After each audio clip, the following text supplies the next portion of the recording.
Hello and welcome. I'm April, and I would like to read The Prophet by Kahlil Gibran.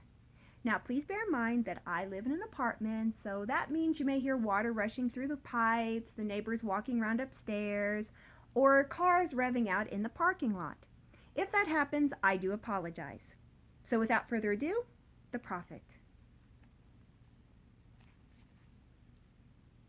Al-Mustafa, the chosen and the beloved, who was a dawn unto his own day, had waited 12 years in the city of Orphalese for his ship that was to return and bear him back to the isle of his birth.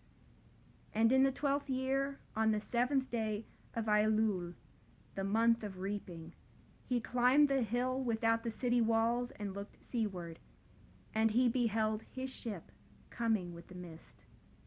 Then the gates of his heart were flung open, and his joy flew far over the sea. And he closed his eyes and prayed in the silences of his soul.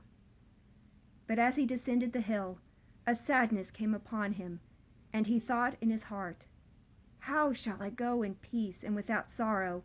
Nay, not without a wound in the spirit shall I leave this city. Long were the days of pain I have spent within its walls, and long were the nights of aloneness.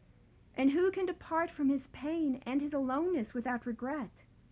Too many fragments of the spirit have I scattered in these streets, and too many are the children of my longing that walk naked among these hills, and I cannot withdraw from them without a burden and an ache.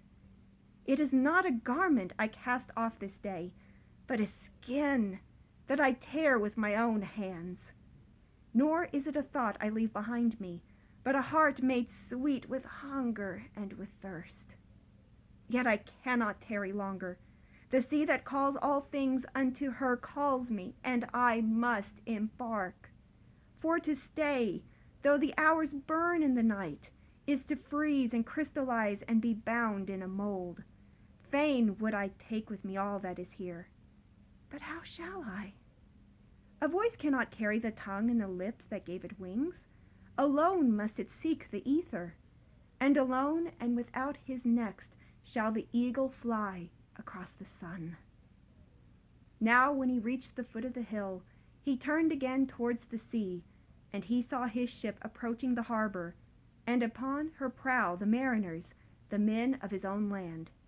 And his soul cried out to them, and he said, "Sons of my ancient mother, you riders of the tides, how often have you sailed in my dreams? And now you come in my awakening, which is my deeper dream. Ready am I to go, and my eagerness with sails full set awaits the wind. Only another breath will I breathe in this still air, only another loving look cast backward, and then I shall stand among you, a seafarer among seafarers. And you, fast to sea, sleepless mother, who alone are peace and freedom to the river and the stream. Only another winding will this stream make, only another murmur in this glade. And then shall I come to you, a boundless drop to a boundless ocean." And that's it for now. I will read to you later. Thank you so much, and may you now be blessed.